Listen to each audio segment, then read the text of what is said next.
Habla de Lean, escucha Lean por aquí, Lean por allá, pero ¿qué es eso de Lean? ¿Qué es Lean Manufacturing? ¿Qué es Lean Management? ¿Hay una sola visión unificada de lo que es Lean? ¿Cuál es el objetivo final y qué pretende Lean? Y todas esas palabras en japonés que utilizan los expertos en Lean, ¿por qué Lean no está en japonés como Kaizen, Kanban, Gemba y muchas otras palabras de origen japonés? Para entender todo este lío tenemos que viajar en el tiempo y situarnos en los años previos a la Segunda Guerra Mundial. Por un lado, ver lo que pasaba en Japón, y por el lado contrario, ver lo que pasaba en los Estados Unidos. En los Estados Unidos de aquellos días, la producción en masa estaba en plena forma. Y mientras en las industrias de automoción de los Estados Unidos cantidad era sinónimo de calidad, en Japón esta producción en masa estaba en cuestión principalmente debido a la escasez de materias primas.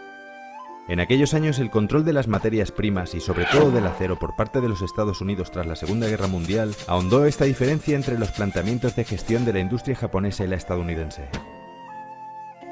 De esta manera, la industria japonesa valoraba el inventario como un gasto tremendamente costoso, y lo englobó en una categoría que determinó con la palabra japonesa muda, que en japonés significa desperdicio, basura, algo sobrante e innecesario. Así, ya en 1936, Kiichiro Toyoda pidió a sus ingenieros que debían diseñar una fábrica sin inventario. ¿Sin inventario? Eso iba en contra de todos los postulados presentes en el mundo industrial del momento. Sin embargo, Kiichiro Toyoda consideraba el inventario como el mayor muda y causa de todos los demás mudas en una fábrica. Uno de estos ingenieros que recibió el encargo de Kiichiro Toyoda fue el pionero de los grandes cambios que se avecinaba en Toyota, y que se incorporó en 1942 como jefe del taller de máquinas. Este ingeniero es Taiichi Ohno. Taiichi Ohno identificó los 7 mudas de los que hablaba Kiichiro Toyoda: inventario, tiempo, movimiento de inventario innecesario, esperas entre procesos, sobreproducción o producir más de lo necesario, sobreprocesamiento o realizar operaciones sin valor, y defectos. El objetivo final es un sistema productivo just in time o justo a tiempo. Así, desde los años 40 hasta principios de los 70, mientras en Japón luchaban despiadadamente contra el inventario por medio del incremento del nivel de calidad, en los Estados Unidos se vivían los años dorados y se fabricaban coches cada vez más grandes y pesados. Y la producción en masa de las mayores empresas de automoción las convertía en las 3 grandes: General Motors, Ford y Chrysler. Pero a finales de los 70, tras la primera crisis del petróleo junto a los grandes triunfos de la economía de los Estados Unidos, las industrias sufrieron una elevación de los costes y por ello trataron de diseñar nuevas estrategias de ahorro, principalmente basadas en la deslocalización a países con menores costes laborales. Los pequeños y fiables coches japoneses e incluso los europeos eran despreciados por el comprador de la primera economía del mundo. Sin embargo, en los años 80 los fabricantes japoneses empiezan a ser más competitivos y van mejorando su especial sistema productivo basado en la escasez. Y por fin comienzan a realizar inversiones en los Estados Unidos, Canadá y Europa en forma de alianzas con empresas locales. Esta era la única vía para conseguir mayores cuotas de mercado en las cerradas economías de la época. En 1984, Toyota realiza una alianza con General Motors en la New United Motor Manufacturing situada en California, una antigua planta de General Motors cerrada 2 años antes. De esta manera, General Motors pretendía copiar y pegar el sistema productivo de Toyota, y plasmarlo en una fábrica que pretendían construir como un espejo exacto a Brasil. Así, General Motors se haría con el especial modo de fabricar de Toyota. Mientras General Motors se frotaba las manos, en Toyota estaban muy tranquilos. Al mismo tiempo, el MIT empezó en 1979 con la primera fase del programa que estudiaba la especial competitividad de la industria japonesa de automoción, bajo la denominación de International Motor Vehicle Program, y liderado por James P. Womack. El proyecto fue financiado con $5 millones de la época por el Instituto Tecnológico de Massachusetts. Esta primera fase concluyó en 1991 con la publicación del libro La máquina que cambió el mundo. En este libro surge por primera vez el concepto Lean Manufacturing para referirse al sistema productivo de los fabricantes de automoción japoneses. En este despliegue de Toyota en Nummi tuvo la suerte de participar el maestro Koichi Kimura, interviniendo en varios desarrollos en California y México, y siendo acompañado permanentemente por un ingeniero de General Motors para su enseñanza y aprendizaje. Sin embargo, a pesar del éxito inicial en Nummi como la planta con mayores niveles de calidad del grupo, General Motors todavía no ha conseguido implementar ese sistema productivo en el resto de plantas. Y aunque algunos de los ingenieros capacitados en NUMMI tuvieron cierto éxito en la introducción del enfoque en sus fábricas de Brasil, este éxito se diluyó rápidamente y terminó con el rescate de General Motors tras su quiebra en 2009. Esta alianza se produjo también en Australia bajo la denominación de UAI, cerrada en 1996. Y en Canadá bajo la denominación de CAMI, entre General Motors y Suzuki, que desde el año 2009 pertenece exclusivamente a General Motors. Entonces, ¿no se puede copiar y pegar como pretendía hacer General Motors? Pues resulta que no. El sistema productivo de Toyota no funciona así como creía General Motors. Bueno, en realidad ningún sistema productivo total o TPS, tal y como lo denominan los japoneses en su propio entorno, porque ellos no utilizan la palabra Lean. Poco después de concluir el estudio IMVP en el MIT, James Womack y algunos colegas fundaron el Lean Enterprise Institute, que se dedicó a difundir y a colaborar en la difusión del especial Lean Manufacturing que habían estudiado. Ahora bien, para resolver el fracaso en el corta-pega que intentó General Motors, la gente del MIT adaptó el sistema productivo de Toyota a la racional cultura de los Estados Unidos. Sin duda una buena idea basada en el cortoplacismo que imperaba en los 80 y en los 90 en los Estados Unidos de la época. Recordemos que era la época de los yuppies. Veamos un ejemplo. La herramienta Value Stream Map, con las siglas VSM o Análisis de la Cadena de Valor en español, es una herramienta diseñada por el MIT. Pero es inexistente en el Toyota Production System y en otros similares como Sumitomo, Denso, Honda, etc. ¿Es necesaria entonces? Realmente el Toyota Production System y el Lean Manufacturing o Lean Management de Womack son diferentes.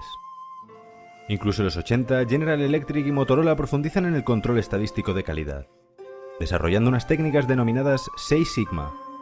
La unión de lo que el Lean Enterprise Institute y el MIT denominan Lean y el control estadístico de la calidad de General Electric y Motorola creó lo que ahora se denomina Lean Six Sigma. Es decir, aplicar los postulados del Lean y el MIT para resolver las desviaciones detectadas por un control estadístico de calidad. De este desarrollo vienen las certificaciones denominadas BELT, Green Belt, Black Belt y Master Black Belt. En estas certificaciones se enseña mucha estadística y poco Lean. Pero estas certificaciones se han adaptado a diferentes planes de estudio con pocos o ningún elemento en común. Menudo lío, ¿verdad? Ahora el Lean Manufacturing que el MIT estudió y adaptó a la cultura de los Estados Unidos en base a unos estudios incompletos del sistema productivo de Toyota, se ha visto ampliada con el control estadístico de procesos de la metodología Six Sigma. Estas metodologías pueden ayudar a conseguir una mayor calidad, pero lamentablemente no lo hacen en la dirección de las empresas japonesas a las que pretenden emular. Estas empresas no consideran Lean como un método, ni el control estadístico de la calidad como herramientas necesarias. Estas empresas japonesas excelentes y exitosas confían en Kaizen o mejora continua para lograr una calidad total. Sin embargo, la carencia de una estructura de conocimiento claramente definida y la orientación a corto plazo de lo que se conoce como Lean o Lean Six Sigma es un obstáculo para lograr Kaizen y la participación total. Y por fin llegamos al año 2011, cuando el sensei Koichi Kimura comienza a regalarnos sus investigaciones acerca del sistema productivo total que hace excelentes a estas corporaciones japonesas.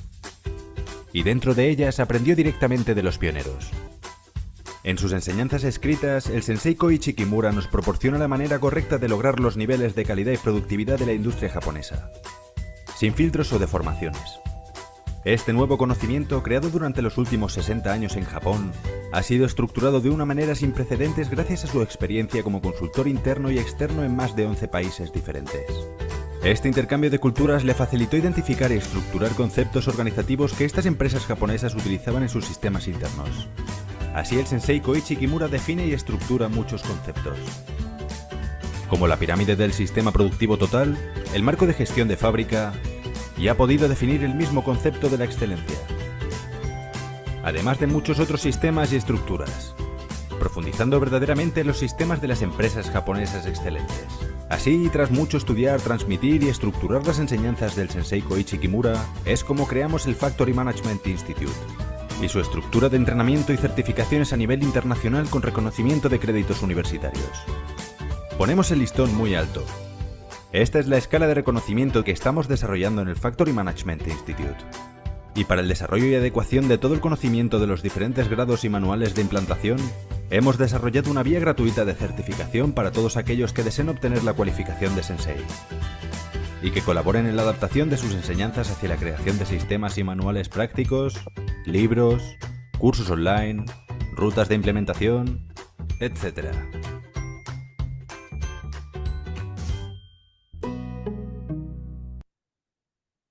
Muy bien, muy bien. Súper interesante, ¿no es así?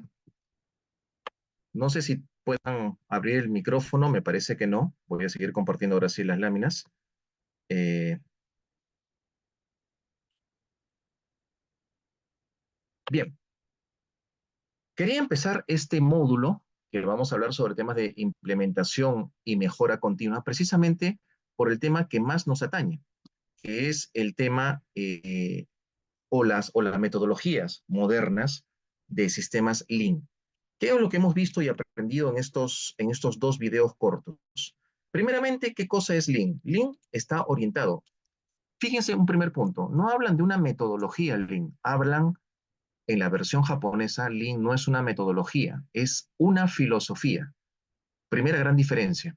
Una filosofía que no necesariamente tiene un sustento, digo no necesariamente, en la parte estadística como en la versión occidental, sí la han desarrollado, que es ver la estadística de los errores, etcétera, que contiene la herramienta o la metodología de Seis Sigma. Seis Sigma lo que hace es tratar al infinito de disminuir los posibles errores a través de una serie de identificación, etcétera, y de mucha data, mucha información, identificar cómo se pueden reducir aún más a niveles mínimos los errores, los reprocesos en sistemas de fabricación. Segundo gran punto es que mayoritariamente la metodología o la filosofía Lean, como ustedes quieran verlo, está enfocada, nació, se desarrolló y está fuertemente enfocada en sistemas de productivos, en sistemas o plantas de producción, vale decir, donde hay mano de obra, donde hay herramientas, donde hay máquinas. Es difícil, por no decir casi imposible, aplicar metodologías o filosofías Lean a temas administrativos. Se los comentaba en el taller pasado. ¿Por qué? Porque simplemente todas las herramientas y el enfoque mismo y el enfoque mismo están orientados a reducir esos tres elementos o a potenciar y reducir esos tres elementos que le denominan muda, que ahorita lo vamos a ver un poquito más en extenso, ¿no? Que eran los desperdicios. ¿Vale? Básicamente, ¿qué cosa es Lean? Es evitar, disminuir, no poder eliminar porque siempre es imposible eliminarlo, pero sí disminuir al máximo los niveles de desperdicio que provocan, por ejemplo, el tema de inventarios, los tiempos, los reprocesos, las estaciones de trabajo, etcétera, etcétera. Todo aquello que identificó del ingeniero de Toshida Toyoda, que es el dueño, el que creó, desarrolló la fábrica Toyota, que le encargó a uno de sus ingenieros, identifícame cómo es que podemos disminuir los niveles de inventario. Y de ahí nació la filosofía JIT, Just in Time, vale decir, solamente ten inventarios para lo que vas a producir. Eso exige un nivel de excelencia, de profundidad y de coordinación con tus proveedores para no tener sobreinventarios de stock donde hay muchísimo dinero apalancado, sin moverse, y que a su vez eh, termina perdiéndose, termina agregándole muy poco valor. Entonces, toda la filosofía Lean está fuertemente orientada y de allí, digamos que Lean es el padre de las no modernas metodologías de mejora continua. ¿Y qué es lo que nos dice el video? Frente a la versión occidental de este concepto de modernidad y de mejora, que está basado más en un enfoque estadístico, lo que proponen los japoneses es, oye, toda mi columna vertebral de la casa Lean es en un concepto Kaizen de mejora continua. Kaizen es igual a mejora continua. Trata de mejorar algo que hiciste ayer, aunque sea en un 1%. Y con eso es un proceso irreversible de mejora y de mejora continua frente a esta versión occidental. Muy bien, hemos visto entonces estos dos videos. Si alguien quiere comentar brevemente, por favor pueden alzar la mano para que les puedan aperturar micrófonos. Esto ya lo vimos y este video también. Vamos a pasar ya a desarrollar los puntos. Bien, vamos a ver primeramente las técnicas de mejora continua, un poquito ampliar el concepto de Kaizen 5S SMED. Kaizen 5S y SMED, así como otras herramientas, pertenecen al conjunto, a la caja de herramientas del sistema metodológico o filosófico de Lean. Básicamente el más importante es Kaizen. Vamos a ver en qué consiste, pero antes vamos a ver precisamente una diferenciación que quedó pendiente inclusive en una pregunta que hicieron por el chat el taller pasado. ¿Cuál es la diferencia o en qué se diferencia? ¿Cuáles son los conceptos de mejora continua, Agile? ¿Han escuchado ustedes Agile? Agile, Scrum, etcétera, y Lean. Tres conceptos básicos, pero que básicamente están orientados casi al mismo objetivo. Mejora continua es un proceso continuo, como lo dice su nombre, de analizar el rendimiento, de identificar oportunidades y realizar cambios graduales. La palabra clave aquí es cambios graduales. Si yo trato de mejorar un poquito lo que hice ayer en temas de calidad, en controlar mejor mis inventarios, en disminuir mis reprocesos, las mermas, etcétera. ¿Alguien tiene por ahí el micrófono abierto? Hola, sí. ¿Alguien quiere intervenir? ¿Sí? ¿A hacer alguna consulta? Hola.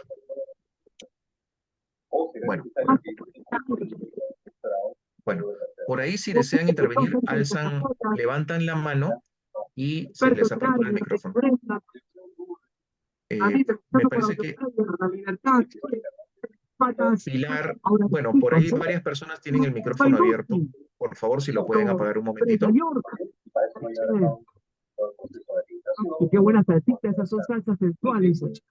Saludos a A ver si, Vicente, haciendo aplicativo por a Bolivia. ver si Saludos para Brian, el comprendí el volante. asistente, si me puede ayudar, por favor, con el control de Claro, micrófonos para silenciar los micrófonos abiertos. Polaco te chapa un aplicativo que pone una multa de Yo, 19 Pilar, que me parece que tienen los micrófonos Loco, ¿no? abiertos, ¿lo pueden Sí, apagar un tú momento, de por favor? cabeza.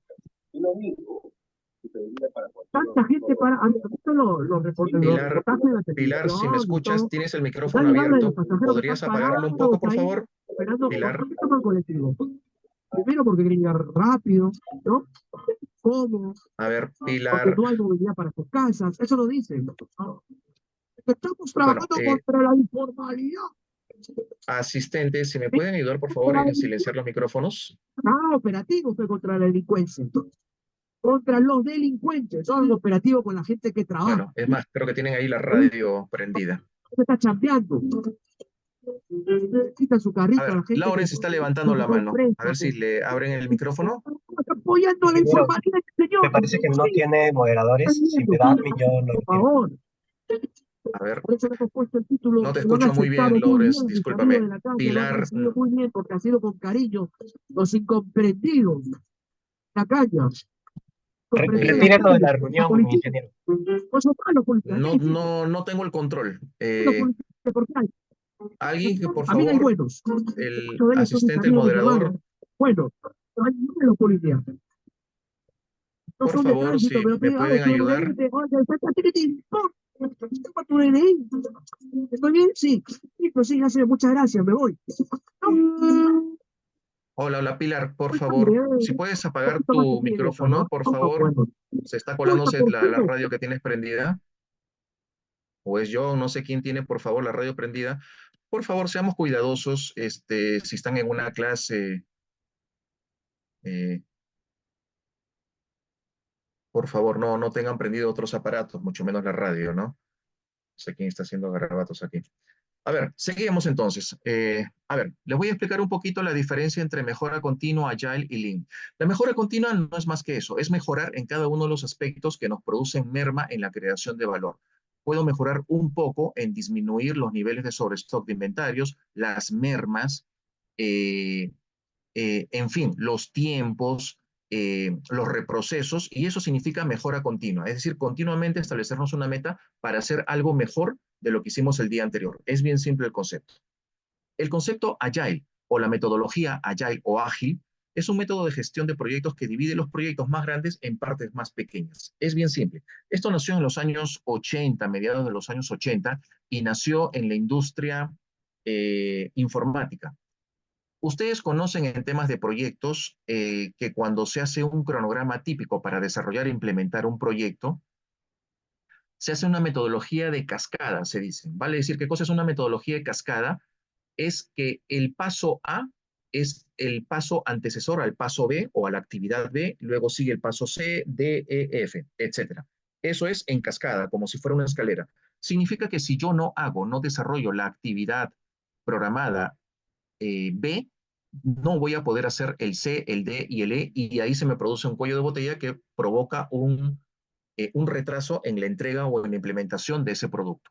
¿Qué es lo que hacían generalmente en esa época, cuando a los programadores, etcétera, les tocaba desarrollar precisamente implementación de proyectos, del desarrollo de cualquier cosa, ¿no? De un programa? Los programadores seguían esa metodología. Primero voy a hacer el paso A, B, C. Y como hacían paso por paso, recién al cuarto o quinto mes, recién tenían un producto entregable al cliente. Y lo que sucedía generalmente, lastimosamente, era que después de 4 o 5 meses, el cliente, cuando veía este primer entregable, esta primera muestra o testeo, no le gustaba porque simplemente no era lo que él había pedido o transmitido hace 5 meses atrás al programador o al desarrollador de esta ingeniería o de este software. Entonces era todo un reproceso de tirar al tacho 5 meses de trabajo y volver a hacerlo de acuerdo a lo que quería. O simplemente el cliente cambió de opinión y no hubo forma de haber recogido este cambio de opinión en el trayecto. Lo que la metodología Agile lo que hace es voltear esto de cabeza y decir, de ahora en adelante ya no vamos a seguir una metodología de cascada, vamos a dividir esta entrega, este proyecto, este objetivo, en tantas partes como me sea posible. Vale decir, lo vamos a dividir en pequeños entregables, de tal manera que estos pequeños entregables, a través de un equipo que se denomina Scrum, que son los desarrolladores, y de un Product Owner, que es el dueño, que generalmente es el cliente, es el dueño de ese producto, es el que quiere cómo lo va a querer, es decir, es el que define cómo va a querer ese producto, están en constante comunicación y pueden entregar partes, pequeñas partes de ese gran todo final, para que el cliente los vaya observando, vaya haciendo sus opiniones, vaya recogiendo opiniones y pueda ir delimitando cómo va a ser el producto final. De esa manera eliminan el reproceso, se agiliza mucho más, de allí el nombre, ¿okay? Agilizan mucho más este proceso, el entregable, y se hace más comunicativo este proceso y también bastante más innovador. Entonces, esta metodología Agile nació allá por los años, mediados de los años 80, cuando en un rancho en Estados Unidos se reunieron como 20 de los principales programadores del país, de la industria del software, y dijeron, no más, vamos a hacer una declaratoria y esto van a hacer a partir de ahora una nueva forma de trabajar, un nuevo enfoque, y le vamos a llamar la metodología Agile, que de hecho se llamó la proclama o la declaración Agile, que consistía en 20 puntos en los cuales ellos decían, no vamos a seguir más la metodología cascada, vamos a fundar una nueva metodología que se va a llamar Agile y que consiste en dividir el producto, el producto total en varias partes para que constantemente estemos en comunicación con el cliente y el cliente pueda recibir de manera periódica una partecita de ese producto final, de tal manera que siempre que hayan cambios, nos dé margen de maniobrabilidad para poder realizar esos cambios dentro del plazo específico. Y de esa manera, pues, evitaron los reprocesos. Y eso es la metodología Agile que ustedes habrán, pero leído, observado. Es más, postulan a cualquier tipo de trabajo y les piden, no importa si el trabajo es de recursos humanos, no importa si el trabajo es de consultor, de proyectos, de lo que sea, oficinistas, les piden ahora casi como un requisito que conozcan algo de la metodología Agile. ¿Por qué? Porque la metodología Agile trae consigo una caja de herramientas muy, muy variadas. Vale decir, hay metodología Agile inclusive para hacer pues, procesos de selección en recursos humanos. Y uno dirá, ¿qué tiene que ver recursos humanos con la industria del software, del desarrollo, de ese tipo de cosas? Pues bueno, la industria Agile ha sido tan versátil que se ha podido incluir, como no lo ha hecho la metodología Lean, en diversos campos de la parte administrativa. Eso es metodología Agile. ¿Y qué cosa es Lean? Lean es una filosofía de gestión basada en prácticas de Toyota Production System, TPS, y está enfocado básicamente a sistemas de producción y busca satisfacer las necesidades y expectativas del cliente, pero a través de 3 puntos: con menor consumo de recursos, a través de una continua eliminación de los desperdicios y impactando en la calidad. Lean está más orientado a temas de producción. Agile es mucho más versátil. Con Agile puedo hacer, por ejemplo, planes de recursos humanos, nuevamente planes administrativos en el área de finanzas, etcétera, a través de metodología y herramientas Agile. Y la mejora continua, digamos que es un paraguas en los cuales cae Agile y cae el Lean, porque lo que dice es, no importa lo que hagas o cómo lo hagas, hazlo mejor que el día de ayer. Eso es mejora continua. Bien, partimos de estas tres definiciones y ahora sí vamos adentrándonos un poco en los conceptos. Bien, el Kaizen. ¿Qué fue lo que dijimos que era el Kaizen en el video? Lo que nos decían, ¿recuerda? El Kaizen, desde el punto o enfoque de vista japonés, recuerdan que la metodología Lean nace en Japón, específicamente en la casa Toyota, en la fábrica Toyota. Y luego los estadounidenses, los norteamericanos, quisieron copiar esa metodología porque vieron que Toyota tenía muchísimo éxito fabricando autos más baratos, de mucha mayor calidad y con los mejores costos. Recuerden ustedes que ese éxito de Toyota nació a mediados del año 85, cuando hubo la primera gran crisis petrolera, cuando de allí nació la OPEP, la Organización de Países Exportadores de Petróleo, cuando salieron todos los países árabes exportadores de petróleo y dijeron, vamos a hacer un cártel y nosotros vamos a partir de ahora a fijar el precio del petróleo para Occidente, que es nuestro principal comprador, y nosotros vamos a poner precio a través de cuotas de oferta. Es decir, ya no es que vamos a producir toda la cantidad de barriles de petróleo que estamos haciendo ahora. Vamos a limitar para que el petróleo sea más caro para Occidente y pues ellos ya verán cuánto nos pagan. A partir de esa primera gran crisis es que empresas como General Motors, Ford, Chrysler, etcétera, norteamericanas, sufren un impacto tremendo, porque recuerden que ellos lo que hacían hasta ese entonces de abundancia de materiales de acero y todo, construían no autos, casi tanques de guerra, altamente consumidores de gasolina. ¿Por qué? Porque la gasolina estaba controlada. El precio, había una oferta increíble de petróleo. Entonces no había ninguna crisis. Podría fabricar un auto de 15 cilindros, no importa, comelón y todo, no importa, el petróleo era relativamente barato. Después de esta primera gran crisis de la OPEP, primera crisis, ustedes pueden leerlo luego en Google, de petróleo, con esta coalición árabe de la OPEP, las las grandes compañías ensambladoras de autos y fabricantes de autos comienzan a preguntarse, caray, ya no podemos seguir fabricando tanques de guerra tan comelones. Ahora la crisis, ya se vino la primera gran crisis económica en Estados Unidos de este siglo, ocurrió en esos años. Había escasez de petróleo, muy caro la gasolina y la crisis económica en Estados Unidos estaba pegando muy fuerte. Por lo tanto, lo que los consumidores querían eran autos más cómodos, versátiles y de alta calidad y menos consumidores de petróleo. ¿Cuál era la solución? Comenzaron a ver el éxito de Toyota con sus pequeños autos más compactos, etcétera, que efectivamente cumplían esos requisitos. Ahí es donde nace el éxito de Toyota. Y ahí es donde los norteamericanos comienzan a mirar y decir, qué de bueno y extraño están haciendo estos chinitos, estos japoneses, que hacen autos tan fantásticos a tan bajo costo que ya comienzan a competir con mi mercado.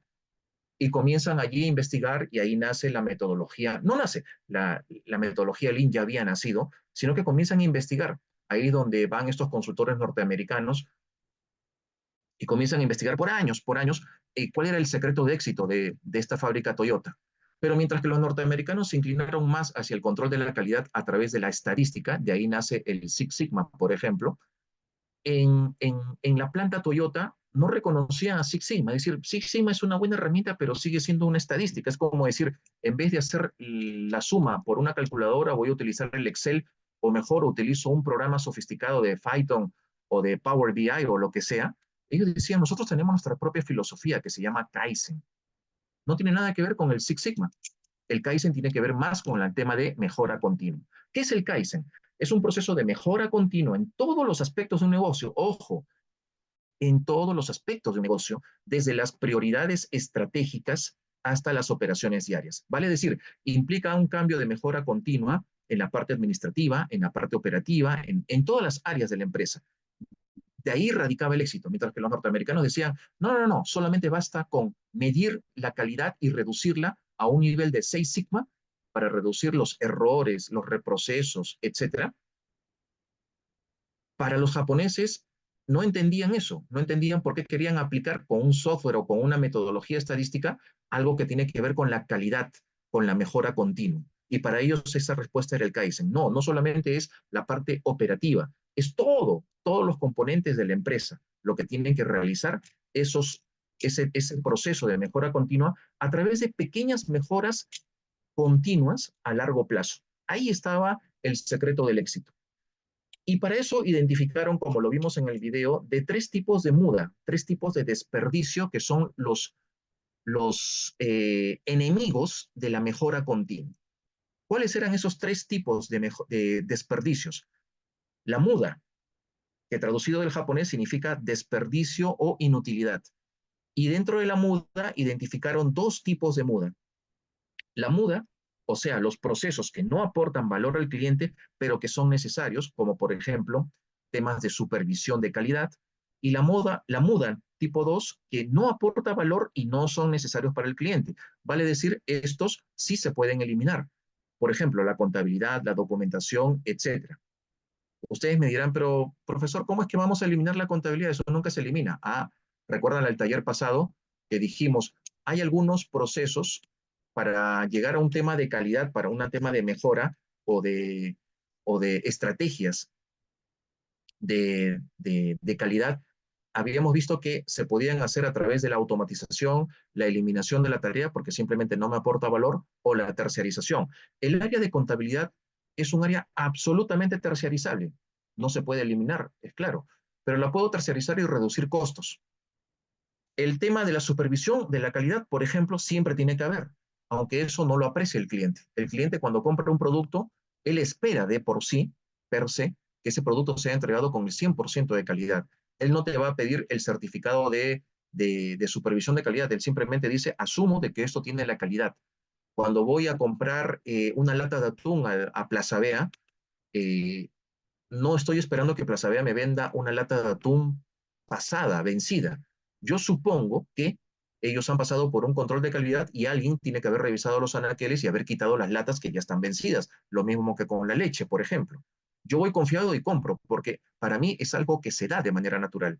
Sin embargo, yo no lo valoro, no pagaría más. Si Plaza Vea me dicen adelante, oye, la leche o el atún que compras, le voy a cargar 2 soles más porque fíjate que estoy contratando una mega empresa de calidad para que supervise si las latas o la caja de leche está vencida, yo te voy a decir gracias compadre y voy a comprar en la bodega de la esquina. Eso para mí no me agrada valor, no me agrega en absoluto.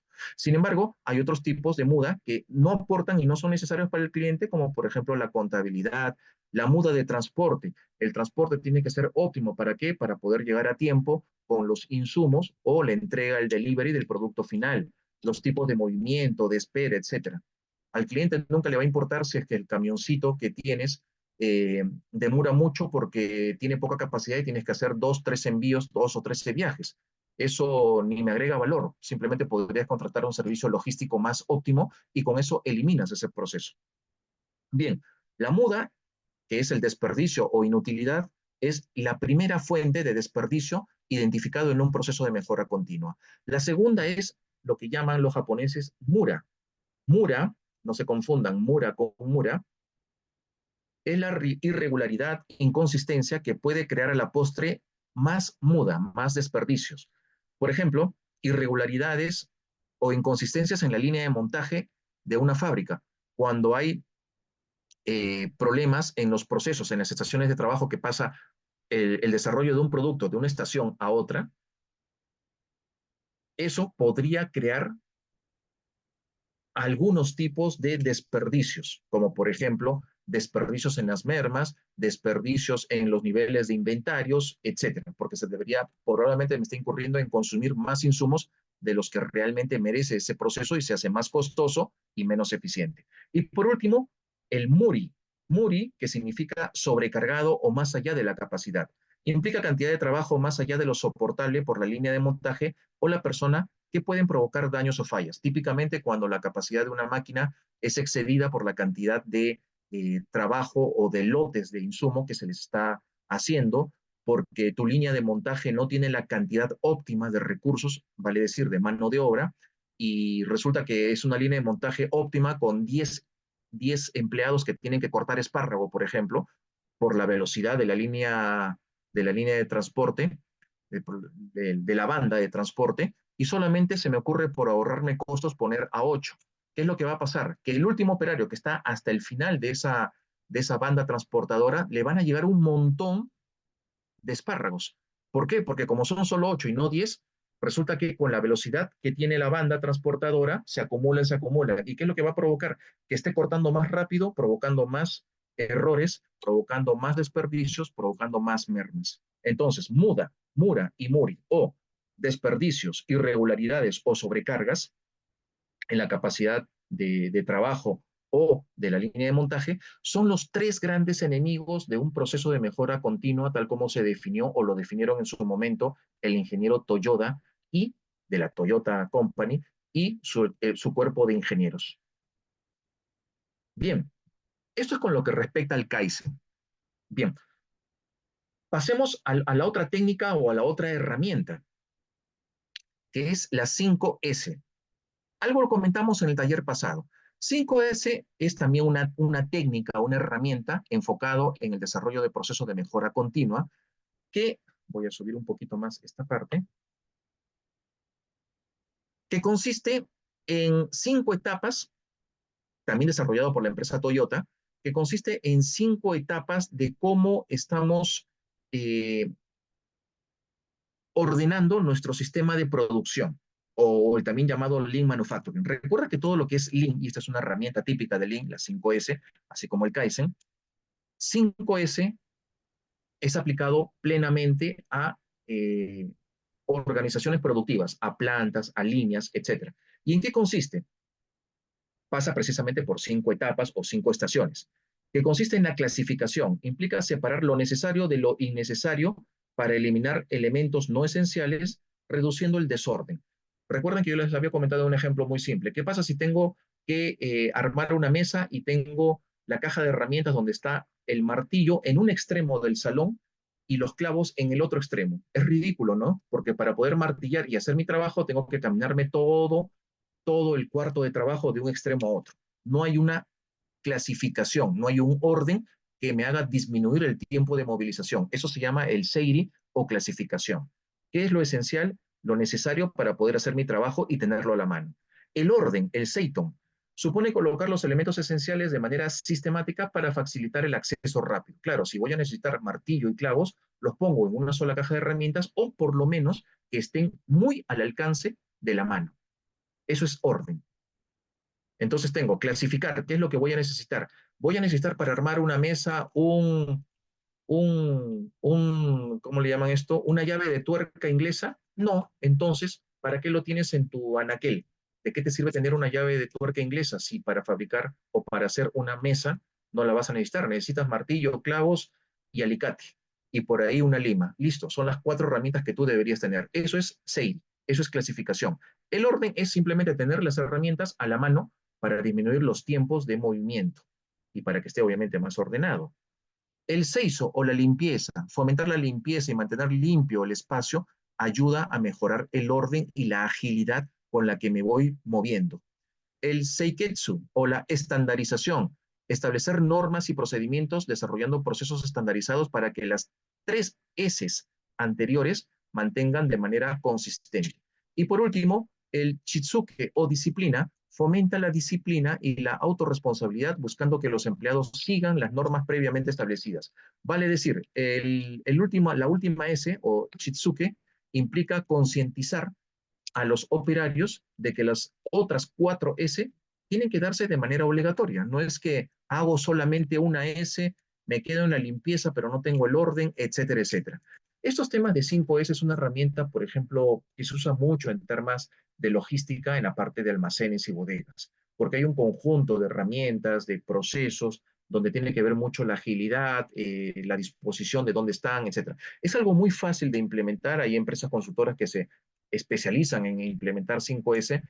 Y, y sí, cumpliendo las 5S, lo que vas a hacer es pegarle de alguna manera también al tema de calidad, con el tema de limpieza, estandarización, etcétera. Así es que ayuda, es una herramienta fundamental. Pero recuerden que la herramienta fundamental y primordial para, desde el enfoque del Lean y de la mejora continua, Lean es igual a mejora continua, es el Kaizen. Y hemos visto lo que es el Kaizen.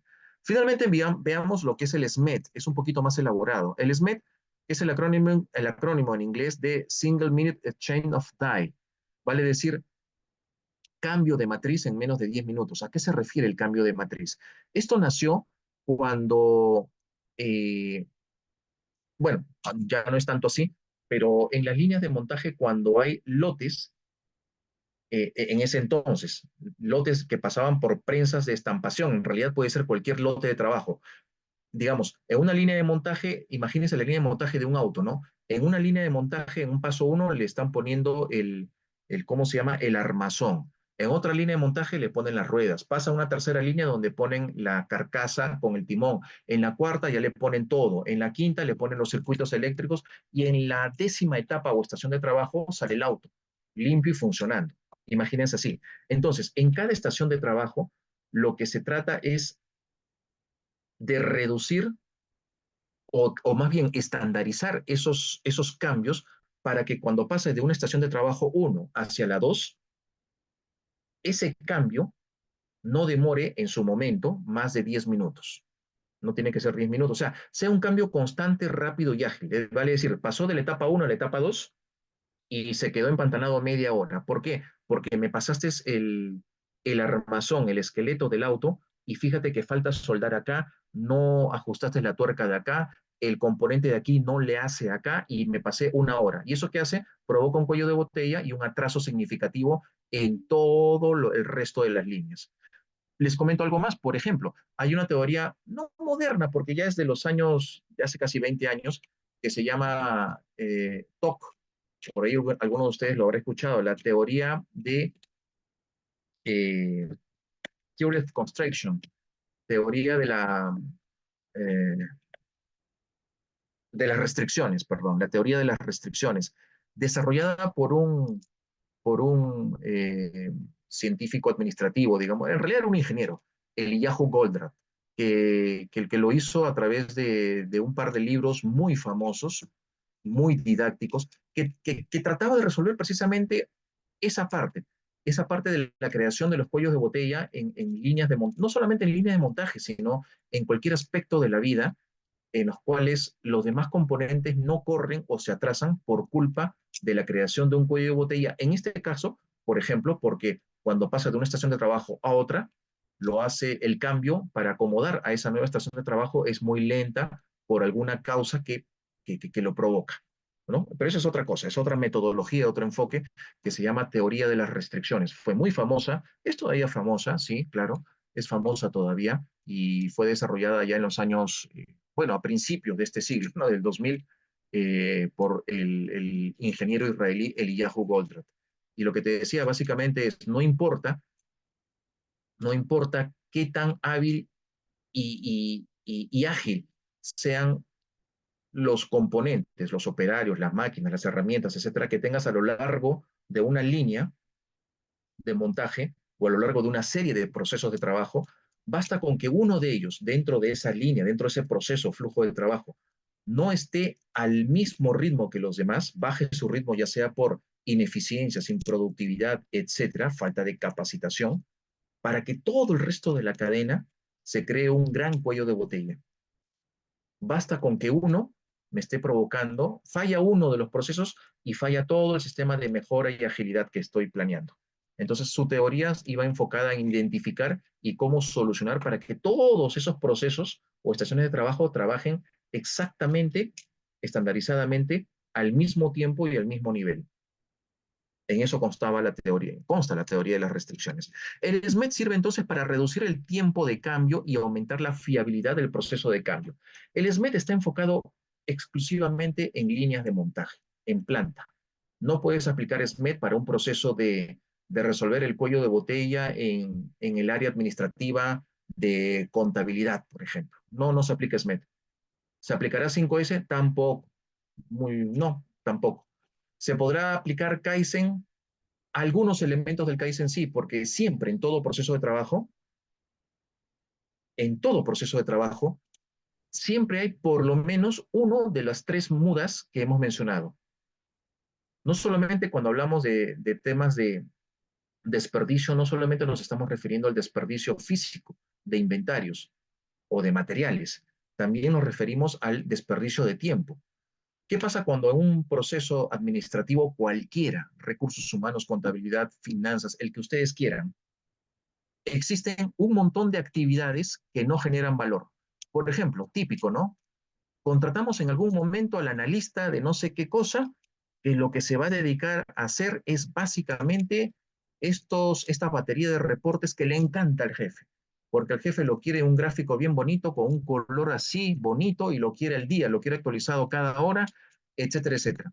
Dicho sea de paso, reportes que no le sirven a nadie porque al final no van a ningún sitio, no se toman decisiones, etcétera. Pero ahí tienes un analista, una persona que pudiendo hacer otro tipo de cosas, otras actividades de mayor valor, está dedicado todo el tiempo a generar reportes o información que no son de mayor uso. Esa es una actividad típicamente no generadora de valor. Y no solamente eso, porque si no, para que este analista haga sus reportes, ocupa tiempo de las otras áreas. Le está ocupando el tiempo al área de contabilidad, le ocupa tiempo al área financiera, le ocupa tiempo al área comercial para que le pasen datos, y también va generando poco a poco cuellos de botella en esas otras áreas. Entonces, en ese aspecto hay una pérdida de tiempo. ¿Por qué? Porque hemos identificado actividades no generadoras de valor. También otra típica en las organizaciones, el exceso de reunitis.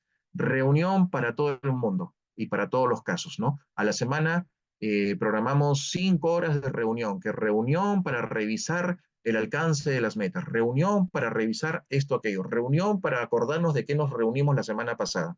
Y tenemos 5 horas perdidas con un montón de gente cuya hora hombre costo es altísima. Entonces me sale muy caro.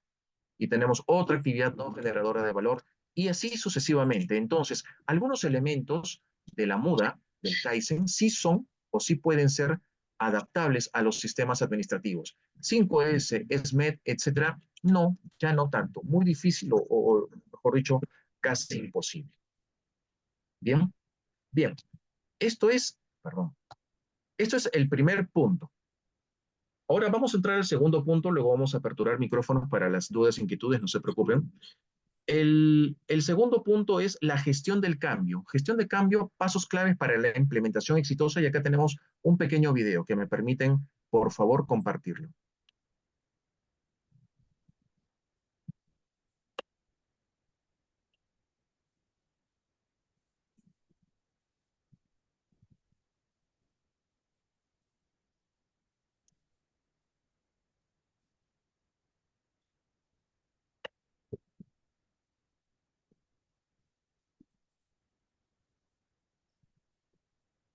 Bien, por favor me comentan si es...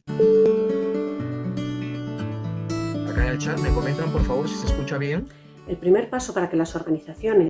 A ver, ¿ahí se escucha bien el video? ¿Me confirman, por favor? Sí se escucha, Ahí lo ingeniero. tengo en pausa. ¿Sí se escucha? Perfecto, voy a pasarlo desde el principio entonces. Gracias. Ahí va. El primer paso para que las organizaciones integren con éxito sus sistemas de gestión es contar con el apoyo, el compromiso y la implicación de la alta dirección. En segundo lugar, es necesario realizar un buen diagnóstico que incluya los procesos de la organización y sus interacciones, los sistemas de gestión que se pretenden integrar y los recursos necesarios y disponibles para llevar a cabo ese proceso. A continuación, es necesario identificar y planificar las tareas y acciones asociadas al proceso, así como los mecanismos de seguimiento necesarios y adecuados para evaluar la eficacia de los resultados obtenidos, que nos permitirá dar por cerrado el proceso de integración de los sistemas. Muy bien. Vamos a comentar un poquito esta parte de acá. Vuelvo a proyectarles, ¿no?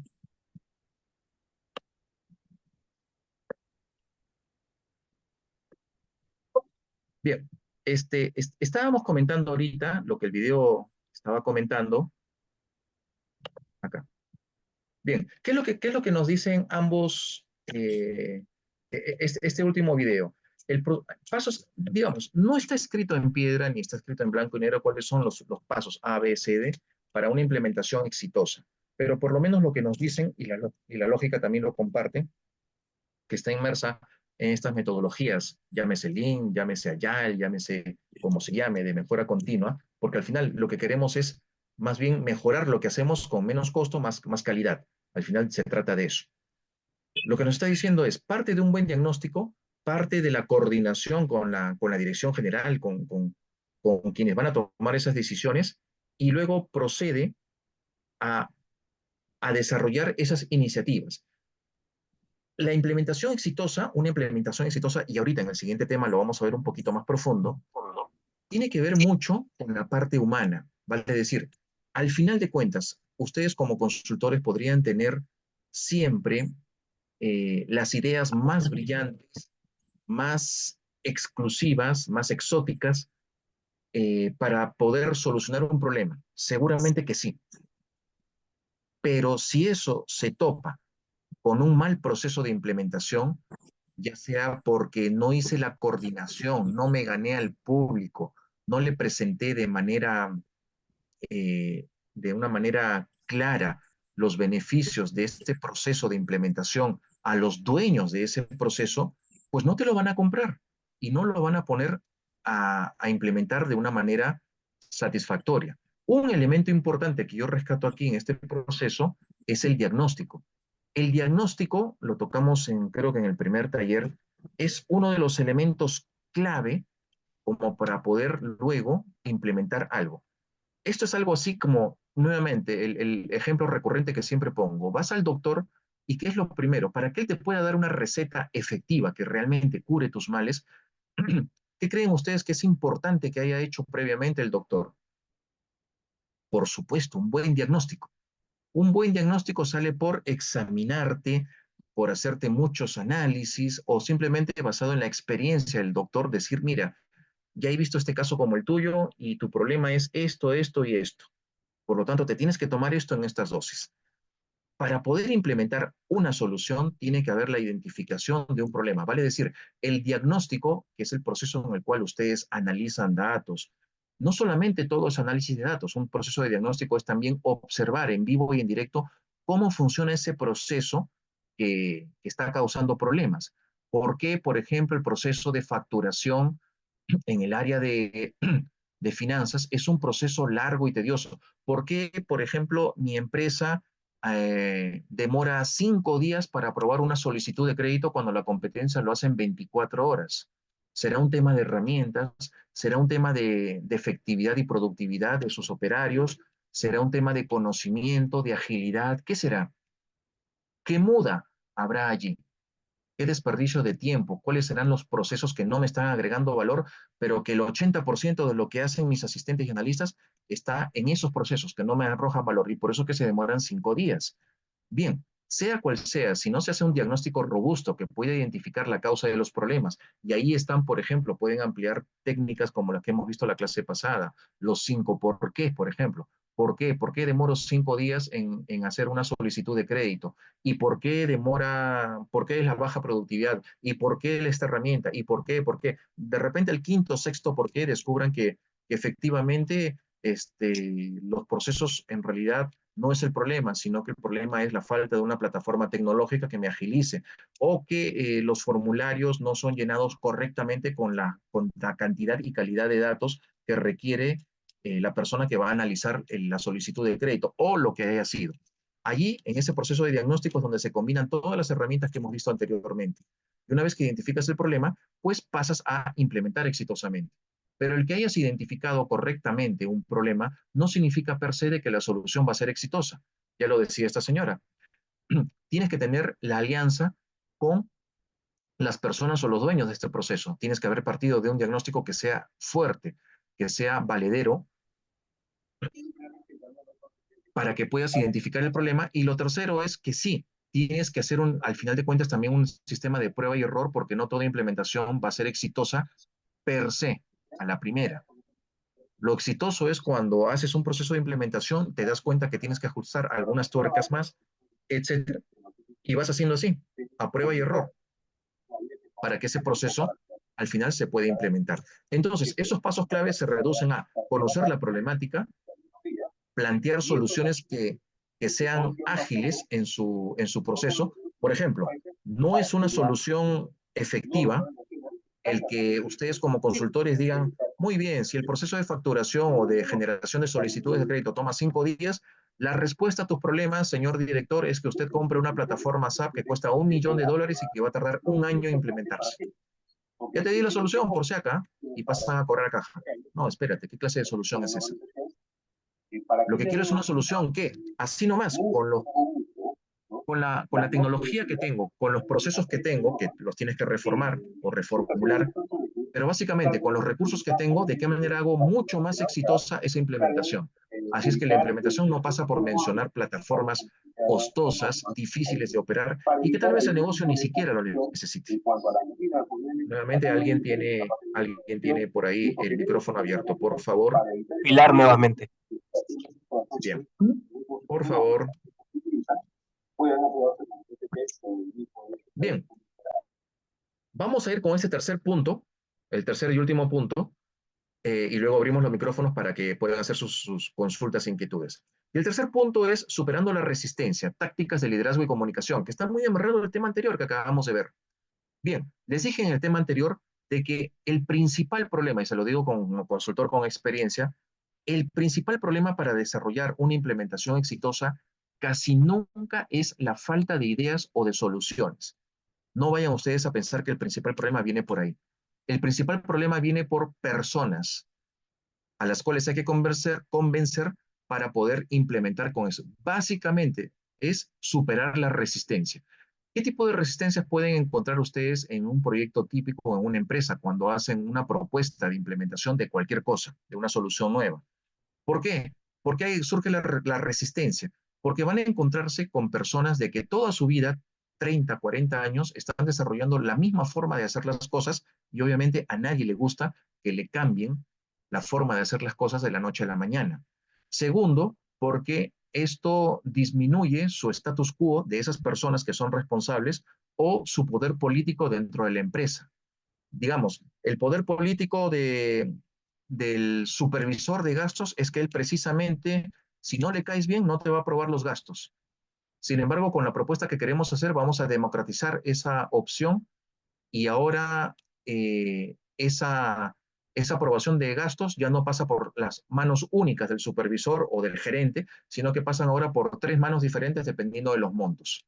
Y además, tienen que haber ya no conceptos de que si me gusta o no apruebo, sino que tienen que haber documentos y candados muy específicos y por lo tanto le quito poder a este gerente, a este supervisor, etc. Puede producirse resistencia por un montón de cosas, porque las personas piensen que la solución les va a quitar el trabajo porque van a automatizar su proceso y eso crea resistencia. O simplemente porque no, como consultor no he forjado una alianza estratégica con esta persona y más bien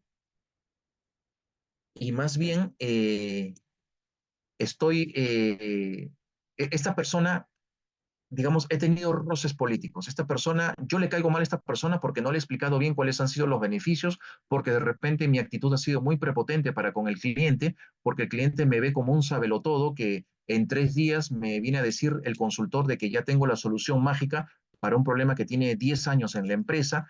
Pueden haber 1000 formas, porque no le gusta el color de mi corbata, de mi sonrisa, de mi peinado, y simplemente me trae bronca. En la realidad de los casos suele suceder muchísimo eso.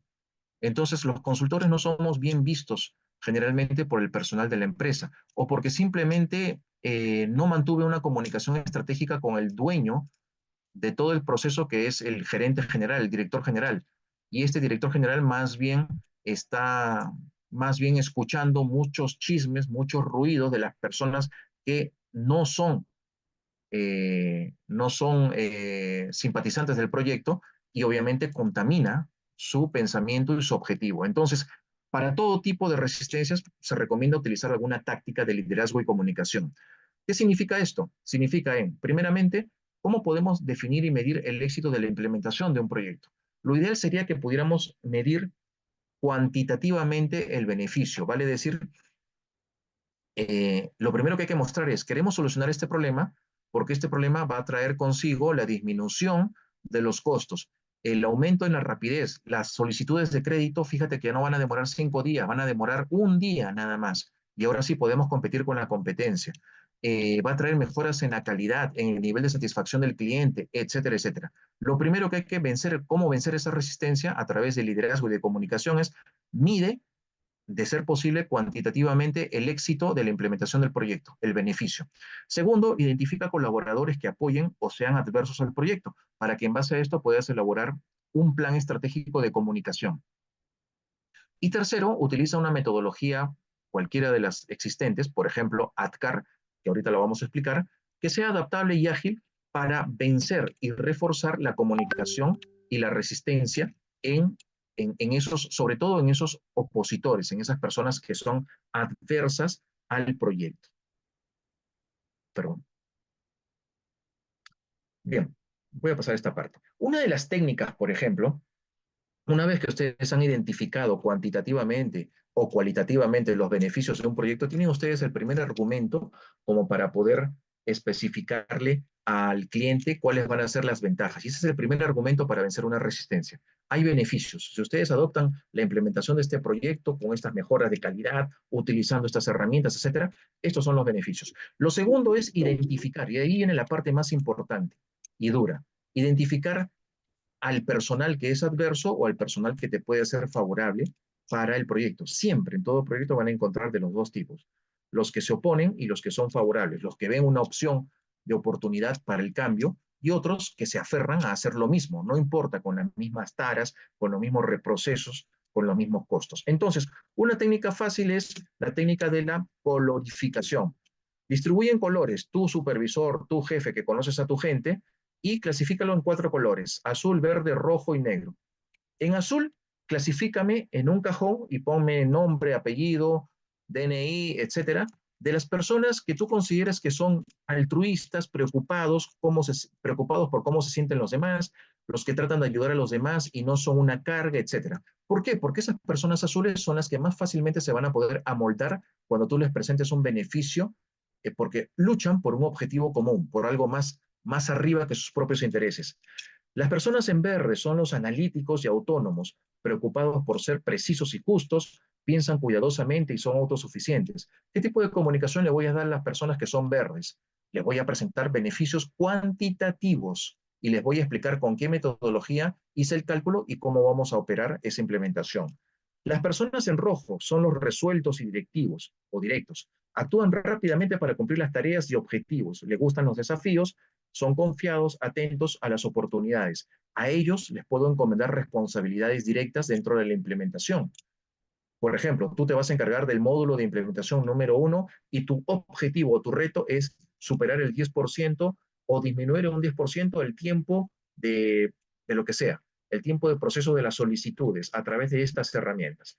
Y las personas en negro, que son los flexibles y coherentes, proveen opciones enfocados en el grupo, etcétera, pueden ser también fácilmente personal de apoyo. Alguien puede decir, bueno, entre negro, azul, verde y rojo, ¿dónde están los opositores? Los opositores van a nacer precisamente, pueden estar en el azul, en el verde, en el rojo, y van a nacer y los van a ustedes identificar cuando ya procedan a implementar este proceso de identificación. Vale decir, salvo muy pocas personas, hay muy pocas personas en las cuales tú puedes decir, este patita es el que de plano se va a oponer a cualquier cosa, porque ya lo conocemos, es el pesimista, es el que nunca quiere colaborar, es el que no sabe trabajar en grupo. Este patita que se llama Carlos, a este señor aíslalo. Si ustedes pueden identificar a una persona por sus antecedentes y porque lo conocen bien, perfecto. No pierdan el tiempo señalándolo con algún color. De frente lo identifican y le hacen un tratamiento especial. Pero puede surgir alguno de estos elementos dentro de cualquier tipo de colorimetría. ¿Por qué? Porque ya sea que se siente decepcionado porque no encuentra un liderazgo, ya sea porque no ve metodología, ya sea porque no los encuentra activos, ya sea porque piensan que son un par de chambones que se están inventando cosas cada día, etcétera, etcétera. A esos hay que darle un tratamiento especial y volver a acercarlos de acuerdo al color.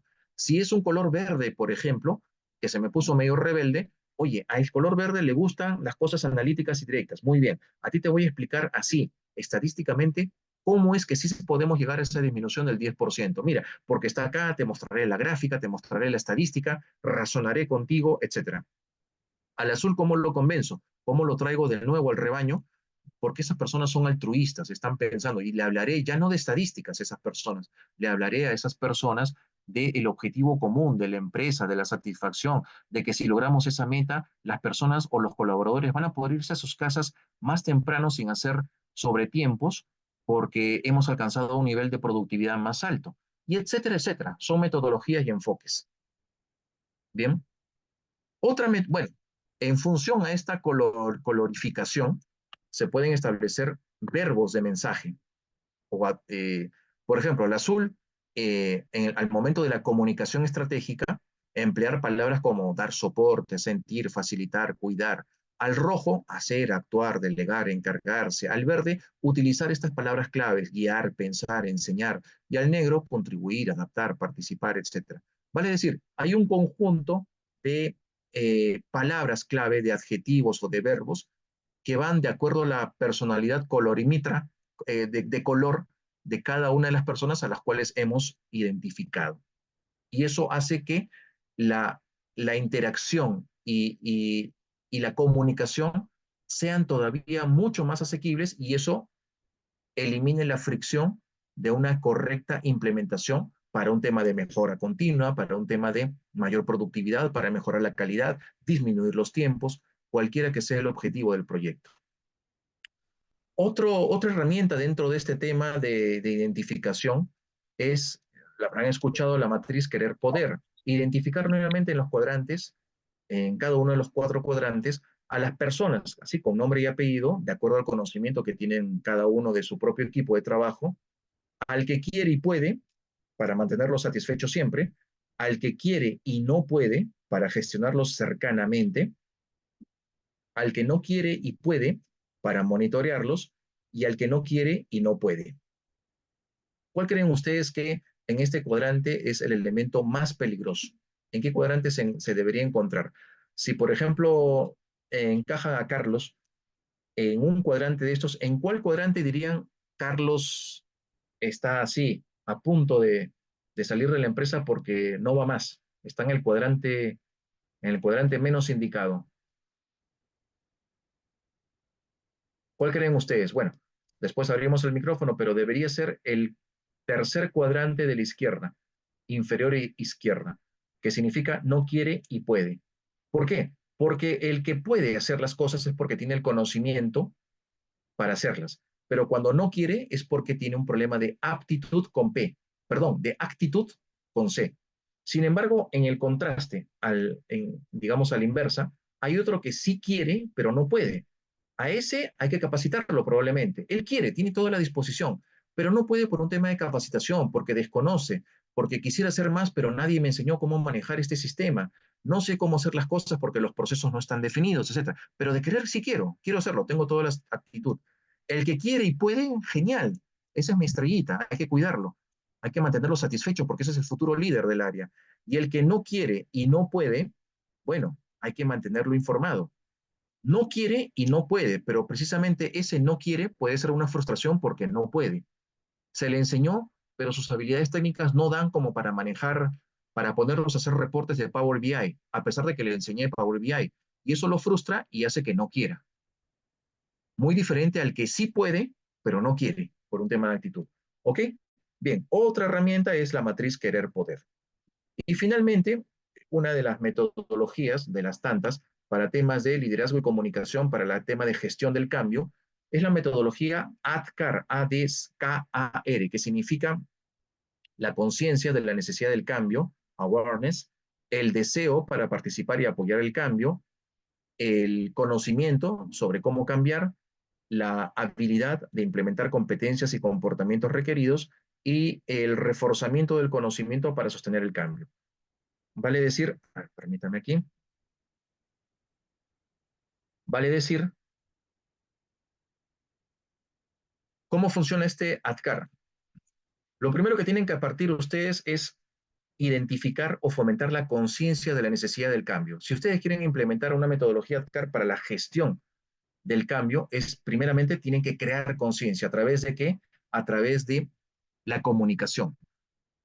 Y creo conciencia, por ejemplo, cuando dirijo una comunicación específica, por ejemplo, dentro de, recuerdan las personas que incluimos en los grupos de colores, a las personas que son de color verde nos dirigíamos con unos adjetivos y verbos y un tipo de comunicación diferente a los que están en rojo, por ejemplo. Bueno, pero el objetivo es que a todos les trato de crear conciencia, eh, siendo transparente con los objetivos del proyecto que yo quiero alcanzar, con la implementación. Simplemente que a cada grupo yo le doy la misma información, pero de forma diferente en la forma de comunicación, en el lenguaje que utilizo, en los verbos, en el adjetivo. Pero el objetivo es que tengo que crear una conciencia. Vale decir que todos tienen que saber que lo que queremos hacer con este cambio de mejora continua, etcétera, es algo importante y beneficioso no solamente para esta área o para la empresa, es beneficioso también para mí, para la sociedad, etcétera. Lo segundo es deseo, fomentar el deseo para que puedan participar y apoyar el cambio, que no lo vean como un imperativo. Hay que fomentar ese deseo. ¿Y a través de qué? A través de organizaciones, formación de equipos de trabajo, incentivos para poder participar. Por ejemplo, el equipo que proponga más iniciativas de mejora continua este mes se hará acreedor a un viaje a Máncora, por ejemplo. Listo, todo pagado por la empresa o un bono especial, una canasta o lo que sea. Trato de fomentar la participación y el apoyo de todo el equipo, de toda la empresa. ¿Por qué? Porque solamente así puedo resistir el cambio, hacer resistencia al cambio, vencer más bien. El conocimiento, es decir, es informar de lo que queremos cambiar, hablándoles claramente cómo realizar ese proceso de cambio. La habilidad para implementar competencias y comportamientos requeridos. Todas las personas tienen comportamientos y tienen habilidades diferentes. Debe haber la habilidad del líder para que, si yo quiero un objetivo común, que es la mejora continua, a través, por ejemplo, de hacer más ágil el proceso de solicitudes de crédito, no solamente voy a involucrar al área de créditos, voy a involucrar también al área comercial, voy a involucrar a los digitadores del área de sistemas, voy a involucrar a muchísima gente y a cada uno voy a tratar de establecer o sacar lo mejor de sí de sus propias habilidades.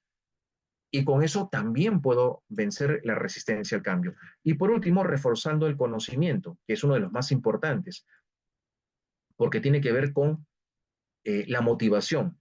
La motivación para que esa persona involucrada esté constantemente aceptando ese proceso de cambio y enfocado permanentemente en ese objetivo que se les ha impuesto.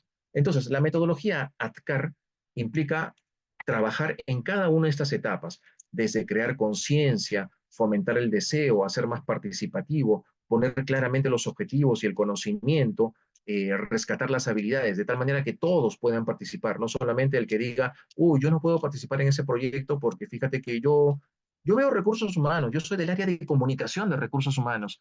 Entonces, no, yo no tengo mucho que hacer con ese proceso de cambio, de solicitudes de crédito. Espérate, eres un área importante, porque tú me vas a ayudar, por ejemplo, en fomentar la conciencia, en establecer un lenguaje estratégico, una comunicación estratégica para que todos estén involucrados, etcétera. Todos, de acuerdo a sus habilidades y aptitudes, tienen que formar parte de este proceso. Eso es la metodología ADKAR, así como ustedes van a encontrar muchísimas metodologías y herramientas como la que hemos mencionado, matriz querer poder, los colores, etcétera. Muy bien. Faltan 7 minutos, pero si quieren con gusto, nos podemos quedar unos 10 minutos más y ahora sí abro micrófonos para que puedan ustedes opinar o expresar algunas inquietudes. Adelante, por favor. ¿Quién desea? Lawrence. Adelante, Lawrence. Hola, ingeniero. Bueno, agradecerle. Entiendo que la siguiente sesión es ya nuestra última sesión. Esta es la parte que a mí más me interesa. Yo el otro mes estoy empezando un reto parecido a ser un consultor de mejor en una empresa en la cual yo no tengo mucho conocimiento y todo lo que usted nos ha compartido me suma mucho. Quería agradecerle, le agradezco mucho por la predisposición, por la facilidad con la que usted comparte cosas que pueden ser quizás complejas para nosotros. Esta matriz de aptitud y actitud me sirve mucho. Voy a buscar igual más herramientas de resistencia y buscar cuál se adapta mejor a la situación en la que me voy a enfrentar, pero Solo quería agradecerle. Perfecto. No tengo Perfecto, más. Dolores, muchísimas gracias. Qué bueno que al menos esta parte conceptual es un taller más que todo de conceptualización, de introducción a todo este mundo. Te sirve específicamente esa parte. Encantadísimo de poder haberles colaborado. Nos queda todavía un taller más donde vamos a seguir ahondando un poquito más algunos conceptos, pero digamos que el objetivo de todo este taller es que ustedes manejen al menos los principales conceptos y sepan cuando les toque aplicarlos en algunos casos sepan qué cosa aplicar o qué sería mejor aplicar más efectivo para el objetivo que ustedes tienen. Así es que, qué bueno, Lores. Muchísimas gracias a ti más bien. ¿Quién más, por favor, tiene alguna inquietud de esta clase o de las anteriores? ¿Alguien que quiera levantar la mano? O por el chat. Si quieren por el chat también pueden poner su inquietud y por aquí la vamos respondiendo. Profesor, buenas noches. Buenas noches. Mi consulta es una duda que tengo con respecto a los tiempos de implementación de ciertas metodologías. En función a qué variables estaría midiéndose. Por ejemplo, unas 5S para implementar en una planta de producción depende del número de trabajadores, del volumen, de qué tan desordenada, etcétera, etcétera. O en general la metodología Kaizen cuánto tiempo sería estimado prudente, porque eso siempre preguntan el gerente, ¿no? Digamos, los directivos preguntan cuánto tiempo te vas a demorar en implementar y en base a eso el presupuesto y todas esas cosas. Claro, claro. Siempre los gerentes, bueno, muchas gracias por tu consulta. No existe un tiempo, un parámetro de implementación. Lo que sí te puedo decir de que es infinito o debería ser infinito, por eso se llama mejora continua. Una vez que has terminado de implementar, seguir ese proceso de implementación. A lo que voy es lo siguiente. Supongamos que implementas o quieres implementar en tu área de almacén, donde es más fácil implementar una técnica o herramienta de 5S. Voy a aplicar el orden, voy a poner las herramientas, etcétera, de tal manera que le quite menos tiempo en la línea de producción, etcétera, lo que sea. Listo. Tengo implementado 5S. Implementar eso no es muy caro en realidad, ¿eh? Y eso probablemente me demore un par de semanas, porque eso implica reacomodar los anaqueles, por ahí pintar el piso con el caminito por donde va a ir el montacargas, etcétera, etcétera, lo que sea. Perfecto, en 2 semanas yo puedo haber implementado todas las bases del 5S. Si la pregunta de tu jefe, del gerente es, bueno, ¿y hasta cuándo vamos a seguir con 5S? Toda la vida, jefe, toda la vida. O sea, yo le respondería a tu jefe, guardando por supuesto el debido respeto, es, oye, me duché el día de hoy, o me lavé la boca el día de hoy, y mañana también me tengo que volver a duchar, a lavar la boca, a hacerme. ¿Pero por qué, ah? Si ya me duché hoy día, ¿por qué tengo que hacerlo mañana también? Porque, hijo, el proceso de limpieza y aseo es todos los días hasta el día que me muera. El proceso de 5S o de cualquier otro tipo de herramienta, Kaizen, etcétera, es para toda la vida. Porque si no, no se llamaría mejora continua. Continua significa ad infinitum. Por eso que Toyota es Toyota, por eso que los gringos quisieron copiar a Toyota y no pudieron. Pensaron que este es un tema solamente de pura estadística, una cuestión de un par de semanas o meses de análisis estadístico y se acabó el asunto y ya tengo la mejora. O sea, soy bueno durante un mes y creen que ya me gané el cielo. No, señores. Por eso se llama mejora continua. Respondiendo exactamente a tu pregunta es al infinito.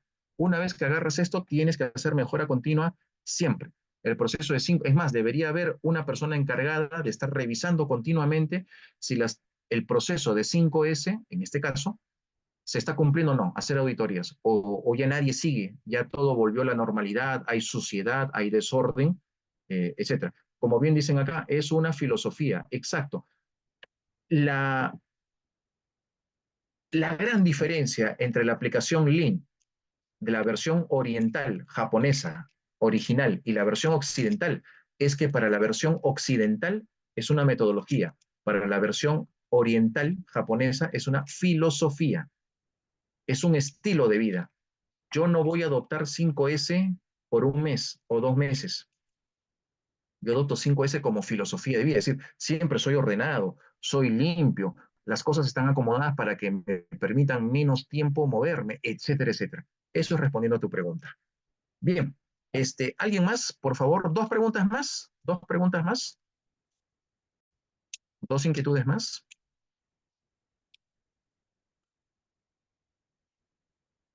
¿Alguien más que quiera participar en el chat o directamente alzando la mano con dos